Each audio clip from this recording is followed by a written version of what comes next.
اللہ تعالیٰ جب خوش ہوتے نا روزے دار پہ صرف اس لیے نہیں خوش ہوتے کہ دیکھو کچھ کھا نہیں رہا کچھ پی نہیں رہا. یہ کوئی بہت بڑے کمال کی بات نہیں ہے کہ ہم صبح سے لے کے شام تک سخت گرمی میں سخت سردی میں جب روزے آتے کچھ کھاتے پیتے نہیں. کمال کی بات یہ ہے جو رسول اللہ صلی اللہ علیہ وسلم نے فرمائی. حدیث پاک کا مفہوم ہے کیا؟ فرمایا روزہ مومن کے لیے ڈھال ہے جب تک وہ اس کو پھاڑ نہیں دیتا. میدان جنگ میں تلوار کے ساتھ ڈھال ہوتی ہے نا, دشمن جب اس پر ضرب لگاتا ہے اگر وہ پھٹ جاتی ہے تو پھر سیدھا جسم زخمی ہوتا ہے. تو فرمایا روزہ تو مومن کے لیے ڈھال ہے. یا رسول اللہ کیسی ڈھال ہے؟ فرمایا جب تک وہ گناہوں کے ذریعے اس کو پھاڑ نہیں دیتا. آج ہی سوچا کہ پتہ نہیں بس رسید کے ٹالی تھے ہو گیا کام. روزہ رکھ کے نبی علیہ السلام کی روایتوں میں ملتا ہے ایک صحابی تھے نا, آخری وقت کا بیوی نے آ کے کہا یا رسول اللہ نزا کا عالم ہے کلمہ جاری نہیں ہو رہا زبان پہ. پہنچے کیا بات ہے کیوں کلمہ جاری نہیں ہوتا؟ پتہ لگا ماں ناراض ہے. اماں کو بلایا کہ کیوں ناراض ہے اپنے بچے سے؟ یہ بات نہیں تھی کھانا نہیں دیتا کپڑے نہیں دیتا احترام نہیں کرتا. نہیں بس یا رسول اللہ یہ جب میرے سے بات کرتا تھا نا تو ذرا اکڑ کے بات کرتا تھا, مجھے اس کا وہ لہجہ پسند نہیں تھا. تو نبی علیہ السلام نے فرمایا اچھا تو پھر کیا چاہتی ہے تم اس کو آگ لگا دوں؟ فرمایا نہیں یا رسول اللہ اتنی بھی ناراضگی نہیں کہ میں چاہوں کہ میرے اس بچے کو آگ لگا دی جائے. فرمایا اگر تو نے اس کو معاف نہ کیا تو اللہ تبارک و تعالیٰ اس کو آگ کی سزا دیں گے اگر تو نے اس کو معاف نہیں کیا. اب جب اس نے معاف کیا تو ادھر زبان پہ کلمہ جاری. اب روزہ داروں کی سن لو, کئیوں نے تو ماں باپ سے تعلق ہی توڑا ہوا ہے. کئی اپنے باپ کو چھوڑ کے دوسرے کو باپ کو ابو جی کہہ رہے ہیں, اپنی ماں کو چھوڑ کے تو اپنے یاروں کی ماں کو امی جی کہہ رہے ہیں. اور ٹھیک ہے احترام کی وجہ سے اپنے دوست کی ماں کو بھی ماں کا درجہ دیا جا سکتا ہے, لیکن جس ماں نے تمہیں پیدا کیا, جس نے جنا, جس نے اپنا خون پلا کے تمہیں بڑا کیا, جس نے اپنی جان سے زیادہ تمہیں عزیز رکھا, تم رمضان کے مہینے میں اپنے ماں باپ کے نافرمان ہو. میں کہا جتنے مرضی روزے رکھتے رہو پیسے خرچ کرتے رہو روزہ ہونے والا نہیں ہے. روزہ نہیں ہے. چودھری سن لو سرمایہ دار بھی بڑے بڑے مولوی اس لیے نہیں بتاتے کہ تم چندہ نہیں دو گے. سن لو کان کھول کے, جن کے پاس کروڑوں روپے ہے تم اپنے ماں باپ کے پاس جاتے نہیں سلام کرنے, جب تک پیر پڑ کے معافی نہیں مانگتے اپنے ماں باپ کی جتنی مرضی مسجدیں بناؤ, جتنے مرضی مدرسے والوں کو پیسے دو, کسی شیخ الحدیث کو بلا کے اپنے گھر میں دعائیں کرتے رہو, جب تک تمہاری ماں تمہیں معاف نہیں کر دیتی, جب تک تمہارا باپ تم سے راضی نہیں ہو سکتا تب تک روزہ نہیں ہے. جتنے مرضی تماش بینیاں کرتے رہو روزہ نہیں ہوگا. اللہ چاہتے ہیں کہ بندہ جب روزہ رکھے تو روزہ ہمیں کیوں رکھوایا؟ اب روزے کا مقصد سمجھ لیجئے. روزہ اس لیے رکھوایا, اس کو انقلابی عبادت اس لیے کہا گیا کہ جب ہم روزہ رکھتے ہیں نا جی تو ہمیں ایسا لگنے لگتا ہے کہ ہم باقی لوگوں سے الگ ہیں. الگ کیوں ہیں؟ تاکہ ہمیں لگتا ہے کہ ہم شام تک کچھ کھا پی نہیں سکتے, ہم شام تک کوئی کھانا نہیں کھا سکتے, ہم پانی نہیں پی سکتے, ہم کوئی پھل نہیں کھا سکتے. اچھا جب اس احساس کے ساتھ ہم گھر سے نکلتے ہیں تو بازار میں تو لاکھوں دنیا ہے, الگ الگ مذاہب کے لوگ ہیں, ہمیں اپنے اندر پتا ہوتا ہے کہ نہیں یار میرا تو روزہ ہے, میں پانی نہیں پیوں گا, میرا روزہ ہے, میں کھانا نہیں کھاؤں گا.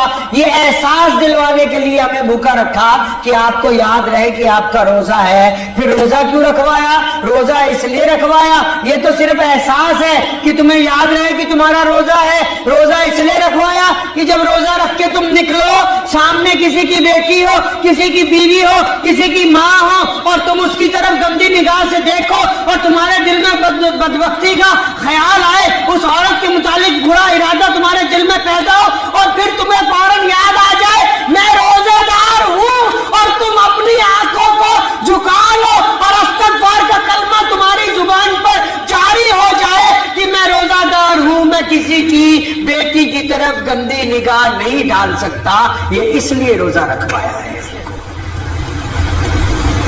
یہ روزہ اس لیے رکھوایا کہ جب آپ نکلیں اور چار لوگ بیٹھے کسی کی چغلیاں کر رہے ہو، کسی کی برائیاں کر رہے ہو، آپ جب اس مجلس میں پہنچے تو فوراً یہ کہہ کے روک دیں کہ میرا روزہ ہے، میرے سامنے کسی کی برائی نہ کرو، اور وہ نہ رکے تو آپ اس مجلس سے اٹھ جائیں، تاکہ آپ کو یاد ہو کہ میرے کانوں نے بھی روزہ رکھا ہوا ہے۔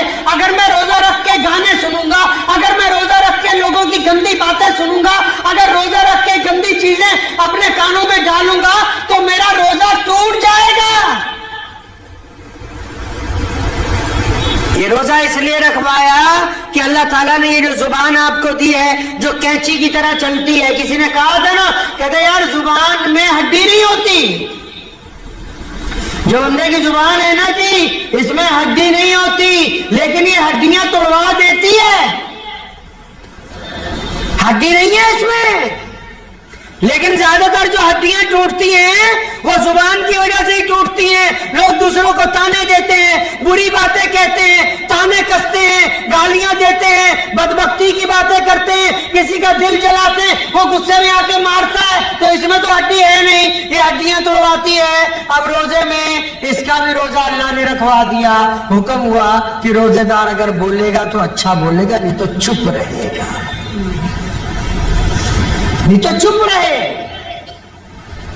شریعت کہتی ہے کہ آپ کسی کی تعریف نہیں کر سکتے تو اس کی برائی تو نہ کرو، کم از کم آپ اپنے بھائی کی تعریف نہیں کر سکتے، اپنے دوست کی تعریف نہیں کر سکتے، اپنے پڑوسی کی تعریف نہیں کر سکتے، آپ کو پتا کہ اچھا کام کر رہا ہے، آپ کے اندر حسد ہے، کینہ ہے، بغض ہے، آپ نہیں تعریف کر سکتے، مت کرو، کم از کم اس کی برائی کر کے اپنی زبان کو تو نہ خراب کرو۔ روزہ بھی رکھا ہو، اور ہمارے یہاں تو ماشاءاللہ مسجدوں والے ہی تانے دینے کے لیے کافی ہیں، باقیوں کی تو ضرورت ہی نہیں ہے، کیونکہ جنہیں 12 مہینے تھے بے نمازی اور رمضان میں چودھری بن کے پہلے ہی ہوتے ہیں مسجدوں میں، وہی کافی ہیں کہ یہاں مت بیٹھو، وہاں نہ بیٹھو، یہاں نہ کھڑے ہو، وہاں نہ کھڑے ہو، یہ کام نہ کرو، وہ کام نہ کرو۔ اللہ نے تمہیں جج لگا دیا، روزہ رکھنے کے بعد بھی ہٹتے نہیں، باز نہیں آتے اپنی حرکتوں سے لوگوں کے دلوں کو تکلیف پہنچانے سے۔ مان لیا نماز میں موبائل نہیں بجنا چاہیے، بند رکھنا چاہیے، اگر کسی کا غلطی سے بچ گیا، اب پوری جماعت تیار ہے کہ سلام پھرتے ہی پہلے اس کی بے عزتی کرے؟ یہ تمہارا روزہ ہے؟ یہ اتنا سا دل ہے چڑیا جیسا جس میں اتنی جگہ بھی نہیں جو اپنے بھائی کی تھوڑی سی غلطی کو عزم کر لے اور اللہ سے اپنے سارے گناہ معافی منگوانے کے لیے آیا ہوا ہے، اپنے زنا معاف کروانے آیا، اپنی ٹھگیاں معاف کروانے آیا، اپنی چوریاں معاف کروانے آیا، اپنی بد نظریاں معاف کروانے آیا، اور جہاں تیرا حکم چلتا ہے وہاں تو رتی بھر بھی تو رعایت کرنے کے لیے تیار نہیں، تو جیسی تو لوگوں سے رعایت کرتا ہے ایسی رعایت کی امید اللہ سے رکھ بس۔ روزہ دار کے لیے جو روزہ ہے، روزے دار کی زبان کا بھی روزہ ہے۔ اگر آپ روزہ رکھ کے گالی دیں گے تو روزہ خراب۔ کس نے کہا کہ صرف بھوکا رہنا ہے؟ اس زبان کو قابو میں رکھنا ہے۔ روزہ نام ہی اس کا ہے کہ بہترین سوار بنانا، جو گھوڑے کے اوپر بیٹھا ہو، جو زندگی ہے ہماری وہ ایک گھوڑے کی طرح ہے، ہم اس کے اوپر سوار ہیں، وہ اپنی من مرضی سے چلنا چاہتی ہے۔ روزے کا مطلب یہ ہے کہ اس کو اللہ کی مرضی کے ساتھ چلانا ہے۔ روزہ چاہتا ہے کہ اپنے پیروں کے ساتھ آپ غلط جگہ کا سفر نہ کریں۔ روزہ چاہتا ہے کہ آپ کاروبار کر رہے ہیں، روزہ رکھ کے کسی کے ساتھ ٹھگی نہ ماریں۔ روزہ چاہتا ہے کہ آپ اپنے گھر والوں کے ساتھ معاملہ درست رکھیں، اور ماں باپ بھی سنیں۔ ماں باپ نے جو وتیرہ اپنایا جدید دور کے، جو آج کل کے ماں باپ ہیں، نبی علیہ السلام کا حکم ہے کہ اولاد کا اکرام کرو، ان کو سہولتیں پہنچاؤ، ان کو محبت سے ان کی تربیت کرو۔ آپ نے صبح دوپہر شام تانے دے دے کے اپنی اولاد کا بیڑا غرق کر دیا، جبکہ آپ کی آنے والی پہچان ہی یہی نئی نسل کی اولاد ہے جو آپ کے سامنے موجود ہے۔ مسجدوں میں جب بچے چلے جاتے ہیں، بہت سارے لوگوں کی نماز خراب ہو جاتی ہے، اور مسجد نبی علیہ السلام میں پیارے پیغمبر علیہ السلام نماز پڑھاتے ہیں، سیدنا حسن حسین چھوٹے چھوٹے آ جاتے ہیں نمازیوں کو چیرتے ہوئے، اور رسول اللہ کے کندھوں پر بیٹھ جاتے ہیں۔ ایک مرتبہ رسول اللہ کی گردن رشتہ لمبا کر دیا کہ اٹھوں گا تو حسین گر جائیں گے, ان کے چوٹ لگ جائے گی. پتہ یہ لگا یہ کل کے امام, کل کے بچے, ان کو آج اگر مسجد میں آنے کے لیے روک دو گے تو کل ان مساجد کی رونق کون بنے گا؟ روزہ کیا چاہتا ہے آپ سے؟ روزہ ایک آئیڈیل انسان بنانا چاہتا ہے. روزہ آپ کو بہترین انسان بنا. گھر میں عورتیں ہیں کتنی عبادتیں کر رہی ہیں لیکن ساتھ میں چغلیاں ہیں, کتنی عبادتیں کر رہی ہیں, ساتھ میں اپنے میاں کو روکنا ہے کہ فلاں کو یہ نہ دے دیے, فلاں کو وہ نہ دے دیے, کتنی عبادتیں کر رہی ہیں, ساتھ میں بد زبانی ہے, اور ساری کی ساری عبادتیں ان 2-4 گناہوں نے سمیٹ کے وہی رکھی ہوئی ہیں. وہ دعا آگے جا ہی نہیں رہی ہے, رکا ہوا ہے وہی. روزے کو پریکٹس مت سمجھیے کہ بس فجر میں آئے, ظہر میں آئے, عصر میں آئے, مغرب میں آئے, عشاء میں اس کے بعد چلے گئے جا کے جو مرضی نہیں, جو اللہ اور اس کے رسول کی مرضی ہے وہ, جو مرضی نہیں, اللہ اور اس کے رسول جو چاہتے ہیں وہ. اللہ رسول چاہتے ہیں آپ روزے میں سچ بولیں, اللہ رسول چاہتے ہیں آپ روزے میں اچھا دیکھیں, اللہ رسول چاہتے ہیں اچھا سنیں, اللہ رسول چاہتے ہیں اچھا کام کریں, اللہ رسول چاہتے ہیں ایماندار رہیں, اللہ رسول چاہتے ہیں دل کو پاک رکھیں. اور یہ اس لیے اللہ رسول چاہتے ہیں کیونکہ اس کے 3 اشرے بنائے, اور تینوں اشروں کا مقصد یہ ہے کہ رمضان کے بعد آپ ایک بہترین انسان بن کے سماج میں اتر جائیں. اگر رمضان کے بعد پھر وہی کی وہی بات آنے والی ہے تو پھر رمضان ہمیں کچھ دے کے نہیں گیا ہے. رمضان المبارک کا ایک بہت بڑا مقصد ہے پوری کائنات کے لیے. اور باہر کے ملکوں میں آپ چلے جائیں, اسلام کتنی تیزی کے ساتھ, آج اسلام کائنات کا سب سے بڑا دین ہے. کئیوں کو یہ پتہ ہی نہیں ہوگا آپ میں سے, اسلام کائنات میں سب سے بڑھ رفتاری سے چلنے والا دین ہے. کیوں؟ وہ ہماری طرح جلسے نہیں کر رہے, وہ ہماری طرح لمبی لمبی تقریریں نہیں کر رہے. ان کا کردار بول رہا ہے, ان کا کردار بول رہا ہے. اور ہم تک جن لوگوں نے دین پہنچایا انہوں نے آ کے جلسے نہیں کیے. حضرت خواجہ معین الدین چشتی اجمیری رحمت اللہ علیہ, حضرت مجدد الفسانی, شیخ احمد سرہندی رحمت اللہ علیہ, حضرت صابر کلیری رحمت اللہ علیہ, جتنے بڑے بڑے بزرگ گزرے, نظام الدین اولیاء رحمت اللہ علیہ, امیر خسرو رحمت اللہ علیہ, حضرت بل رحمت اللہ علیہ, جتنے بڑے اللہ کے ولی گزرے ہیں, میاں صاحب جلسے نہیں کیے. ان کا کردار کہتا تھا کہ اگر بلے شاہ چل رہا ہے تو یہ سچ بول رہا ہے, اگر شیخ فرید الدین شکر کچھ کہہ رہا ہے تو اس کا کردار کہہ رہا ہے. ان کا کردار باتیں کرتا تھا, ہمارا کردار باتیں نہیں کرتا ہے. روزہ اسی لیے ہے, اللہ یہ چاہتے ہیں کہ بس اللہ کے بندوں کا کردار بولے, اللہ کے بندوں کا کردار بولے. آپ اگر روزہ رکھ رہے ہیں اور چند لوگ جو غیر مسلم ہیں آپ کے تعلق دار, رمضان تو عشق کا مہینہ ہے, رمضان تو محبت کا مہینہ ہے. رمضان میں تو بندہ اللہ اور اس کے رسول کے عشق میں شرابور ہو جاتا ہے. رمضان میں تو بندہ لوگوں سے محبتیں بانٹتا ہے. تو یہ ساری محبتیں مسجد میں ہی بانٹو گے, افطاری کے دسترخوان کو بھی بانٹو گے, یا اپنے غیر مسلم پڑوسیوں سے, اپنے غیر مسلم دوستوں سے, اپنے غیر مسلم ملنے والوں تک بھی رمضان کا فیض پہنچاؤ گے کہ نہیں؟ انہیں بھی پتہ لگے گا کہ رمضان کچھ چاہتا ہے کہ نہیں چاہتا.